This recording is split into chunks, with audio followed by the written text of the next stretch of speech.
নমস্কার বন্ধুরা, শর্মিলা সবিতে আপনাদের সকলকে স্বাগত। আজ আমি আপনাদের সাথে শেয়ার করব কোনো জুসার মিক্সার বা মিক্সার ব্লেন্ডার ছাড়া ফ্রেশ অরেঞ্জ জুস বা কমলা লেবুর রস কিভাবে আপনারা বাড়িতে বানাবেন। ভিডিওটি শুরু করা যাক। অরেঞ্জ জুস বানানোর জন্য দেখুন এখানে প্রথমে আমি নিয়ে নিয়েছি অরেঞ্জ। একটা ছুরির সাহায্যে এইভাবে মাঝ বরাবর আমি কেটে নেব। ঠিক এইভাবে কেটে নিয়েছি। এবার একটা বাটি নিয়ে নিয়েছি। এবার এই কমলা লেবুগুলো এখানে আমি একটা কাঁটা চামচ নিয়ে নিয়েছি। ঠিক এইভাবে মাঝ বরাবর এটাকে এইভাবে ঢুকিয়ে এইরকম করে ঘোরাতে থাকবো আমি।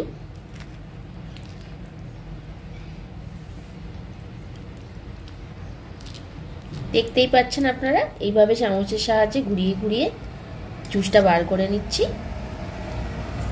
এইভাবে আমি প্রত্যেকটা লেবুর জুসটা বার করে নেব। আমি এখানে 4টে লেবুর জুস বার করে নিয়েছি।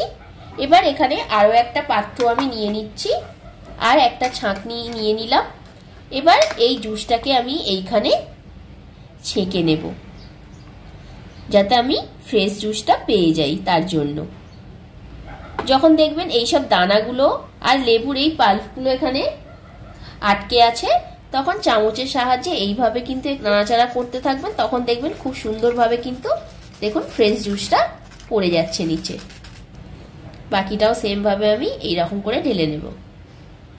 এখন শীতকাল, তাই এইভাবে কিন্তু অরেঞ্জ জুস ফ্রেশ ভাবে বানিয়ে আপনারা খেতে পারেন, কারণ মার্কেটে কিন্তু শীতকালে কমলা লেবু প্রচুর অ্যাভেলেবেল হয়ে যায়। তাই আমিও কিন্তু এইভাবে ফ্রেশ জুস বাড়িতেই বানিয়ে নিচ্ছি। দেখুন ছাঁকনির ওপরে কিন্তু দানাগুলো আর লেবুর যে পাল্পগুলো রয়ে গিয়েছিল সেগুলো এইভাবে কিন্তু ছাঁকনির মধ্যে রয়ে গেছে। আর জুসটা পুরো কিন্তু আমি খুব ভালোভাবে ছেঁকে নিয়েছি এই ছাঁকনির সাহায্যে।